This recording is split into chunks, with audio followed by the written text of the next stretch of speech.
Nah, ini cerita tentang Nasruddin yang jadi guru sufi.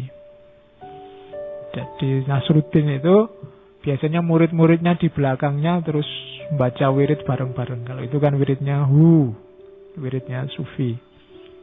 Sambil teriak, sambil lalu bareng-bareng dan lewat di tengah-tengah pasar. Terus orang pasar tanya, Nasruddin, kamu ini lagi ngapain sama muridku, sama murid-muridmu? Loh, sekarang aku jadi syekhnya sufi. Mereka ini murid-muridku. Aku yang bantu mereka dapat pencerahan. Makanya di tengah pasar pun bareng-bareng wiridan mungkin Allah, la ilaha illallah, bareng-bareng keras-keras. Sambil loncat-loncat. Mungkin kalau sekarang sambil geleng-geleng. Terus pertanyaannya temannya, loh, terus pedomannya apa? Ukurannya apa menurutmu? Mereka sudah tercerahkan atau belum? Katanya Nasruddin, loh itu gampang. Setiap pagi tak hitung jumlahnya muridku. Nah, kalau berkurang, ada yang tidak datang, berarti sudah ada yang tercerahkan.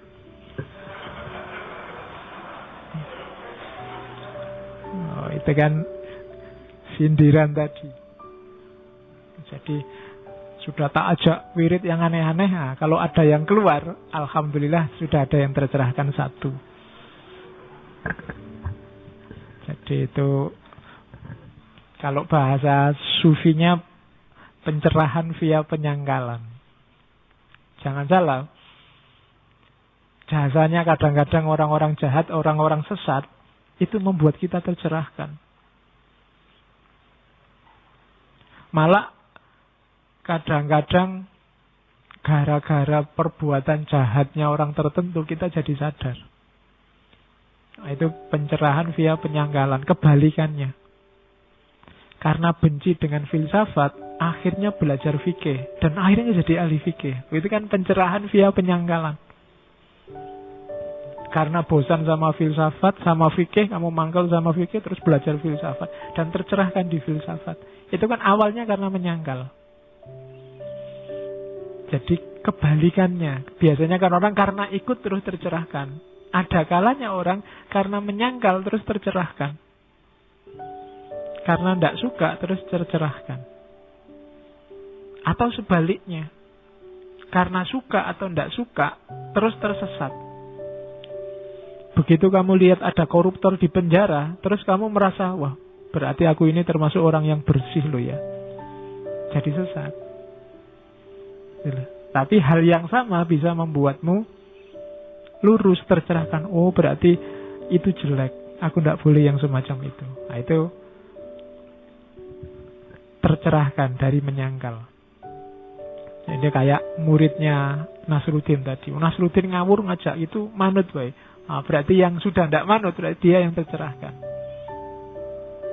Jadi kapan-kapan saya mau ngitung yang ikut ngaji ini. Ya, kalau ada yang sudah tidak masuk, berarti alhamdulillah sudah ada yang tercerahkan.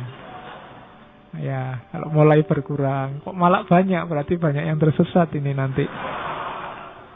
Jadi semakin berkurang isinya, semakin tercerahkan. Ini juga ceritanya terkenal. Cerita periuk beranak. Jadi satu ketika Nasruddin ini pinjam periuk sama tetangganya.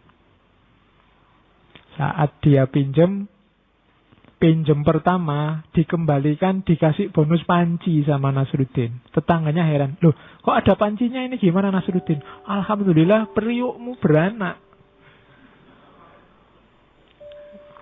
Ya tetangganya meskipun gak masuk akal, diterima aja, lumayan dapat panci. Tapi besoknya pinjam periuk lagi Nasruddin, sama tetangganya dipinjemi lagi. Mungkin bayangannya lumayan nanti dapat bonus beranak lagi kan, lumayan. Tapi berapa hari ditunggu tidak dikembalikan. Ditagih ke rumahnya, ini Nasruddin, periuknya yang kamu pinjam mana? Innalillahi wa inna ilaihi raji'un. Periukmu meninggal. Wow, marah tetangganya. Mana mungkin ada periuk yang meninggal? Loh, kalau bisa beranak kan bisa meninggal. Ya. Jadi ini sindiran bagi kita yang luar biasa. kita itu biasanya hidup kita diatur oleh suka dan tidak suka. Bukan oleh kebenaran-kebenaran yang kita yakini. Tetangganya Nasruddin tadi yakin benar bahwa tidak mungkin periuk itu bisa beranak. Tapi karena dia untung dari situ, diam aja dia. Begitu dapat yang rugi, dia baru teriak. Hidup kita sering begitu. Kadang-kadang salah-salah dikit tidak apa-apa, dosa-dosa dikit tidak apa-apa, yang penting untung. Bikin cerita-cerita palsu, berita-berita palsu tidak apa-apa, yang penting menang. Kecuali kalau aku yang dirugikan, baru aku teriak. Itu pelajaran pertama dari cerita periuk beranak itu. Dan kita sering ada di sini. Wong kamu sudah ngerti itu ndak boleh, itu curang, itu dosa, ndak apa-apa Pak, yang penting nanti saya dapat untung, yang penting nilaiku tinggi, yang penting orang terkesan. Itu nyari keuntungan. Yang kedua, peran akal. Akalmu itu biasanya datangnya belakangan untuk menjustifikasi kepentinganmu. Akalmu mengiyakan meskipun nggak masuk sebenarnya kok ada periuk yang beranak. Tapi kemudian dia menyangkal ketika periuknya bisa meninggal. Padahal secara logis harusnya bisa beranak, bisa meninggal. Tapi kamu beda pandangan, kenapa? Karena beda kepentingan. Jadi ini uniknya menasehati dengan humor, dengan anekdot. Kalau orang tiba-tiba dinasehati, jangan menjual agama nyari keuntungan sendiri, orang bisa marah.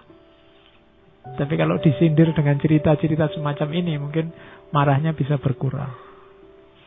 Jadi, itu anekdot selanjutnya. Pokoknya malam ini isinya semacam ini semua. Terus, cerita selanjutnya.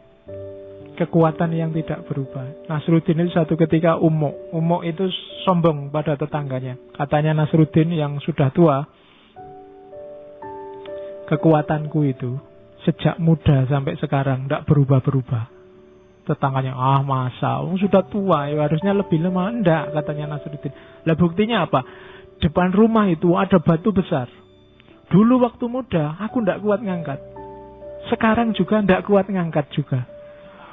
Berarti kan kekuatanku sama kayak waktu muda, tidak berubah-berubah. Jadi itu logikanya kan sama, kan masih nggak berubah. Katanya Nasruddin begitu. Oke. Ya, sebenarnya ini banyak rahasianya. Yang pertama jelas ngomong bahwa manusia itu terbatas.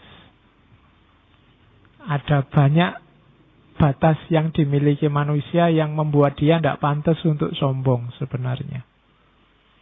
Jadi manusia itu banyak batasnya. Tidak bisa dia sesuka hatinya sendiri.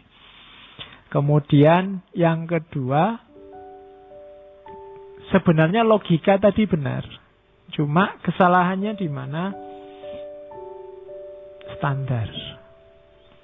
Jadi dalam hidup kita itu hati-hati mengambil standar. Karena biasanya sukses atau tidak sukses kita itu kan tergantung standar.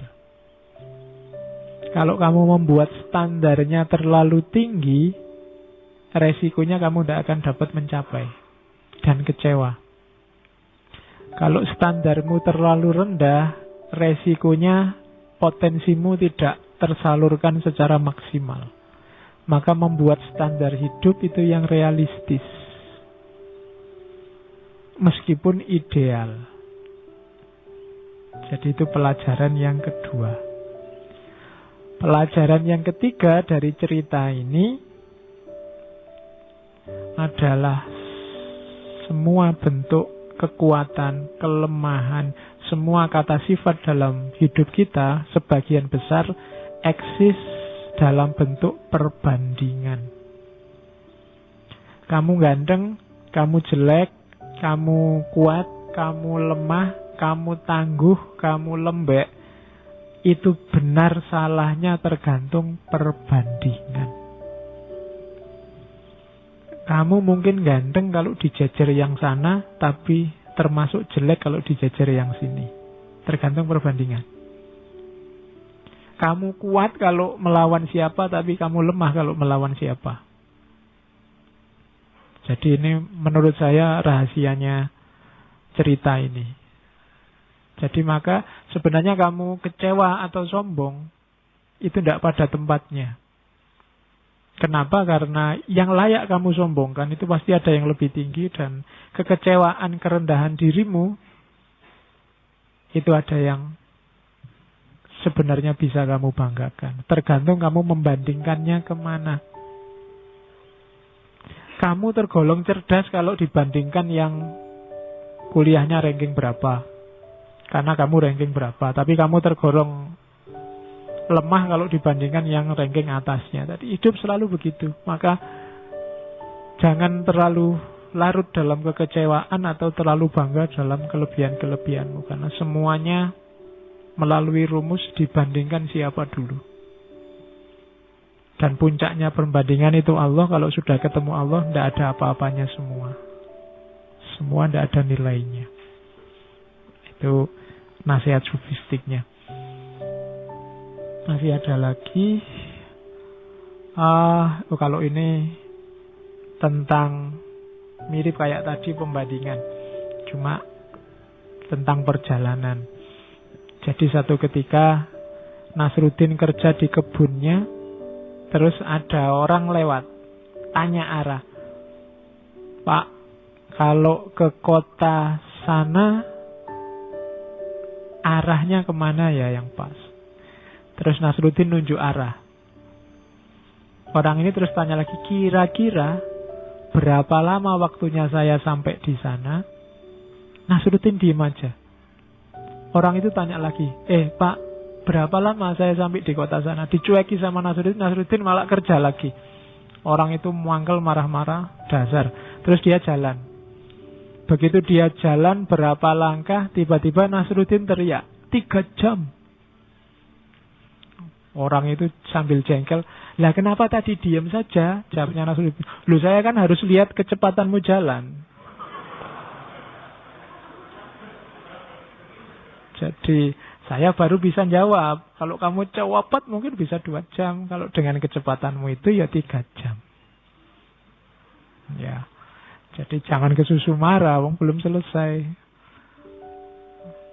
Jadi ya ini sebenarnya ajaran tentang jalan hidup. Hidup itu akan terarah yang pertama kalau arah yang kita tempuh benar. Kemudian ada penunjuk jalan yang tepat, dan kita jalani dengan sungguh-sungguh dan serius. Jadi pastikan hidupmu punya arah.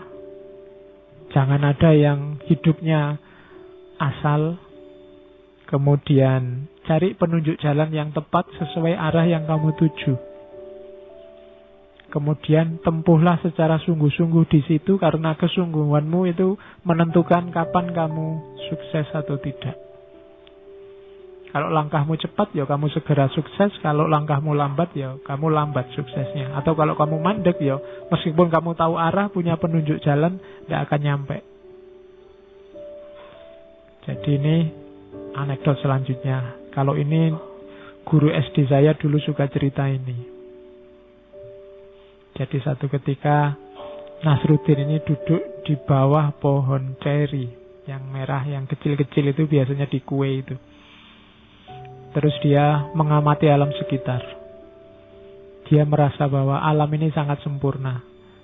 Tapi yang sayangnya pohon ceri ini loh, pohonnya kecil. Pohonnya besar tapi buahnya kecil.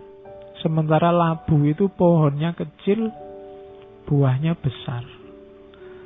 Dan tidak imbang katanya Nasruddin. Padahal Allah itu kan maha sempurna.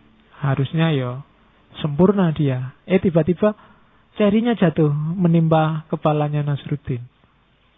Saat itu dia sadar, wah iya ya, kalau tadi pohon ceri ini besarnya sak labu-labu, bisa bonyok kepalaku. Itu kan ceritanya lucu, tapi rahasianya luar biasa. Rahasia pertama adalah gagasan tentang kesempurnaan. Kesempurnaan yang ada dalam ideal-idealmu dalam jangkauan pikiranmu, itu kesempurnaan yang terbatas. Terbatas oleh luasnya wawasanmu sekarang. Terbatas oleh jangkauan berpikirmu sekarang. Orang lain juga punya batasnya sendiri. Allah yang tidak terbatas dalam kesempurnaan. Maka kamu punya ideal apapun tentang kesempurnaan apapun dalam hidupmu, sadarilah bahwa sempurna versimu itu sempurna yang terbatas sebagaimana kesempurnaan versinya orang lain. Jadi yang pertama itu, makanya ngertinya ya kalau buah ceri itu eman-eman, pohonnya besar, buahnya kok kecil-kecil. Tapi begitu jatuh, baru sadar ada rahasianya. Ternyata pikirannya tadi nggak nyampe sampai ke sana. Terbatas. Sekarang baru tahu. Makanya saya bilang, terus gali pengetahuan, terus cari ilmu. Biar pikiranmu nyampe. Itu rahasia dari cerita ini. Kalau ini lucu. Jadi Nasruddin itu satu ketika gagal panen, nggak punya uang, akhirnya ya sudah terpaksa ngelamar pekerjaan. Nah, waktu ngelamar pekerjaan ditanya sama juragannya yang mau mempekerjakan, kamu bisa nulis apa membaca? Jawabnya Nasruddin, saya tidak bisa baca, tapi saya bisa nulis. Terus tuannya bilang, oke, kalau gitu coba kamu nulis. Nulis Nasruddin panjang. Tuannya bingung, ini nulis apa tuh ya? Nggak jelas tulisannya, nggak bisa dibaca. Tuannya bilang, stop. Kamu itu nulis apa? Coba kamu baca. Loh, tadi kan saya sudah bilang. Saya bisa nulis, tapi tidak bisa baca. Jadi dia nulis wakeh gitu. Jerakannya bingung, nulis apa? Tidak bisa diwoco. Dia sendiri membaca. Loh, kan saya sudah bilang. Nulis bisa, baca tidak bisa. Ya. Itu ceritanya lucu. Tapi sebenarnya hikmahnya sangat filosofis. Banyak loh dalam hidup orang yang nulis bisa, tapi membaca tidak bisa. Yaitu orang-orang yang hidupnya asal. Tidak punya refleksi. Tidak pernah memikirkan tindakannya ini pas apa tidak, sesuai apa tidak. Dia tidak bisa membaca dirinya sendiri. Melakukan apa saja, tapi dia tidak mengukur perbuatannya. Tidak mengukur tindakannya. Itu kayak orang yang bisa nulis, tidak bisa baca. Kamu kuliah itu tujuannya apa, mau kemana, untuk apa, targetnya apa, cita-citanya apa, sudah dapat apa. Itu namanya membaca. Kamu kan nggak pernah gitu, yang penting kuliah wae, sak kapoke. Apa-apa harus jelas. Karena kalau tidak jelas, kalian melakukan segala sesuatu secara asal. Dan itu mirip orang yang bisa nulis tapi tidak bisa baca. Oke, terus kalau yang ini tidak saya ceritakan rahasianya, kalian bisa menangkap sendiri. Jadi satu ketika ada seorang filosof lagi, ahli filsafat moral. Mungkin lulusannya ngaji filsafat. Ingin ketemu Nasruddin. Karena katanya Nasruddin ini orang pinter, bijaksana. Nah, terus diundanglah Nasruddin, kita ketemu yuk. Saya traktir, kita makan di restoran ikan bakar. Dibawalah ke restoran ikan bakar, terus membakar ikan. Pesen ikan 2. Cuma sama yang jual, besarnya ikannya tidak imbang. Yang satu ikannya besar, yang satu kecil. Begitu hidangannya keluar, Nasruddin cepat-cepat ngambil yang besar. Wah, si filosof ini, ahli filsafat moral ini geleng-geleng kepala. Nasruddin, katanya kamu ini orang yang bijaksana. Harusnya secara sopan santun, secara moral, kita itu mendahulukan orang lain. Harusnya kita mengambil yang lebih kecil. Kalau aku dirimu, aku ngambil ikan yang lebih kecil dulu. Oh ya sudah, kalau gitu. Terus yang kecil dikasihkan ke dia. Ya. Jadi dia kan ingin jadi orang yang bermoral, ngambil yang lebih kecil. Ya sudah, dikasih yang lebih kecil. Oke, itu jarak antara moralitas dalam teori dengan moralitas dalam praktek. standar moral itu biasanya kita pakai untuk orang lain, tidak untuk kita. Kalau saya ngomong jangan suka maki-maki orang lain, pikiran kita selalu untuk orang lain, tidak untuk kita. Jangan suka mencela orang yang beda pendirian sama kamu, pikiran kita selalu ke orang lain, tidak ke kita. Jadi standar moral selalu kita pakai ke orang lain. Ya kayak sahabatnya Nasruddin tadi, dia makainya ke Nasruddin, begitu dipakaikan ke dirinya sendiri, dia malah marah-marah. Jadi itu ukuran moral. Kalau ini juga sering diceritakan suatu ketika dia ngobrol sama hakim. Katanya, Hakim Nasruddin, sebagai orang yang bijaksana, kamu milih mana? Kebijaksanaan atau kekayaan? Nasruddin jawab, ya kekayaan. Katanya kamu orang bijaksana, bikin malu saja. Yang dipikir cuma kekayaan. Terus Nasruddin tanya, lah kalau kamu nyarinya apa? Loh aku hakim, aku nyari kebijaksanaan. Terus Nasruddin jawab, ya memang begitu. Orang itu mencari yang belum dimiliki. Ya, katanya Nasruddin, loh kalau kebijaksanaan aku punya, kekayaan yang belum. Jadi kalau ditanya mau kebijaksanaan apa kekayaan, ya kekayaan. Sementara engkau sudah punya kekayaan, kebijaksanaan yang belum.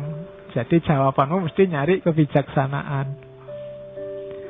Jadi itu tidak perlu dijelaskan, sindirannya sudah luar biasa.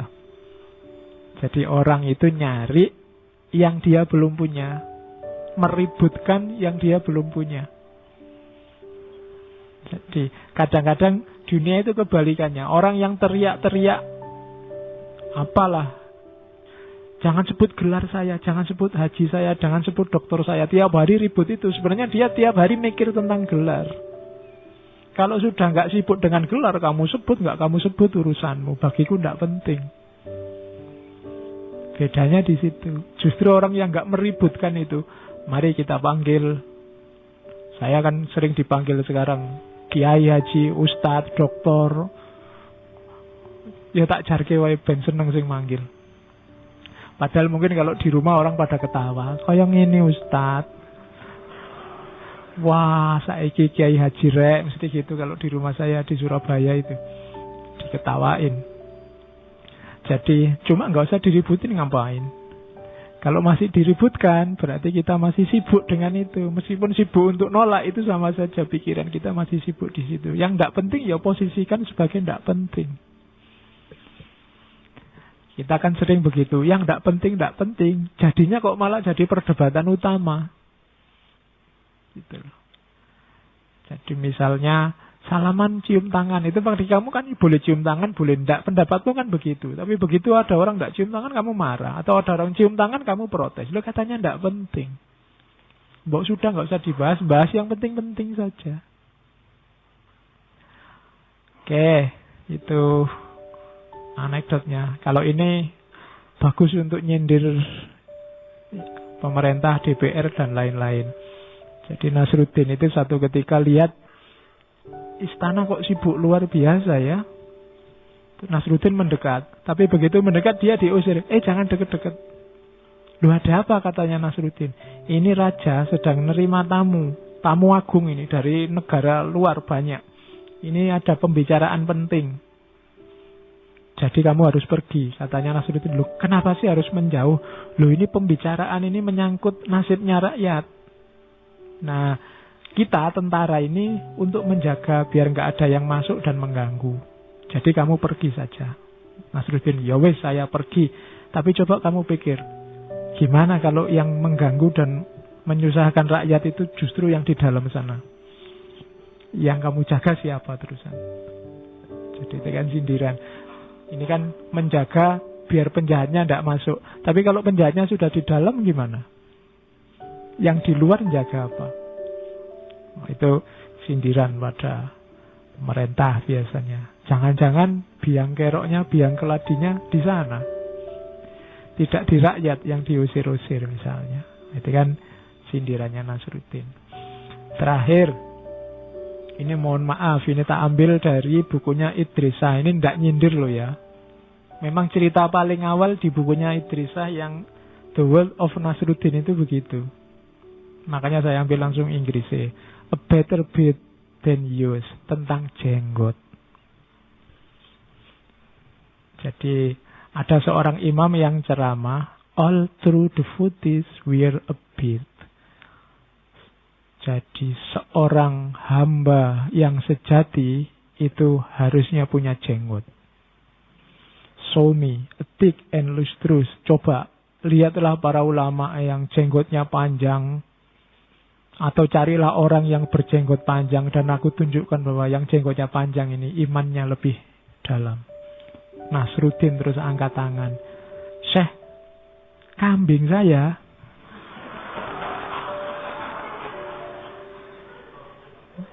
jenggotnya lebih lebat dan lebih panjang. Apa berarti Islamnya lebih sejati? Ya. Oh, itu bukan saya loh ya, Nasruddin. Ya. Dan itu saya tidak ngarang, itu ngambilnya dari bukunya Idrisah. Kamu cari sendiri. Jadi ini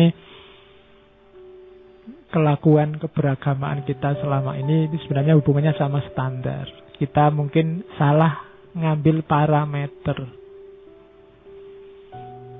Islam yang baik, Islam yang benar itu harusnya seperti apa?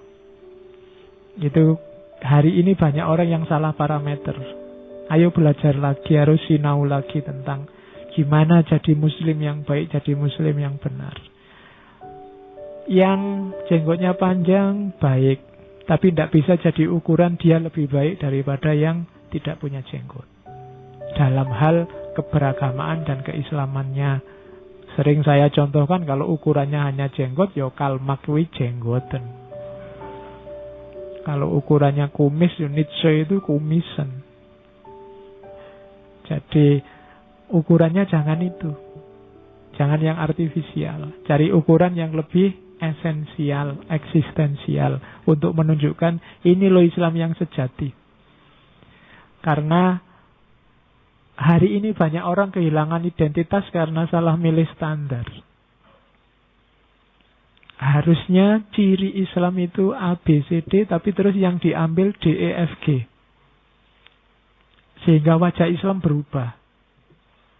Itu yang membuat Islam akhirnya mahjubun bil muslimin.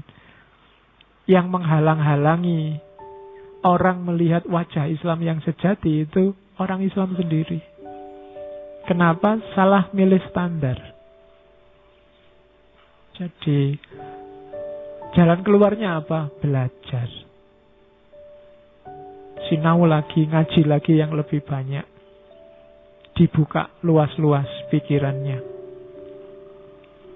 Jangan milih-milih. Kalau untuk wawasan diperluas seluas mungkin biar tidak tertipu. Ilmu maling dipelajari biar kamu tidak kemalingan.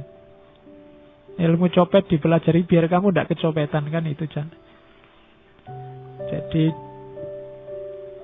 perluas wawasan, perluas ilmu, dan besok kalau sudah saatnya kamu memanifestasikan diri, mengimplementasikan ilmumu, cari jalan yang menenteramkan seperti yang ditempuh oleh Nasruddin antara lain, yang tidak melahirkan konflik tapi melahirkan kegembiraan-kegembiraan, membuat orang semakin bisa menikmati hidupnya dan semakin gembira.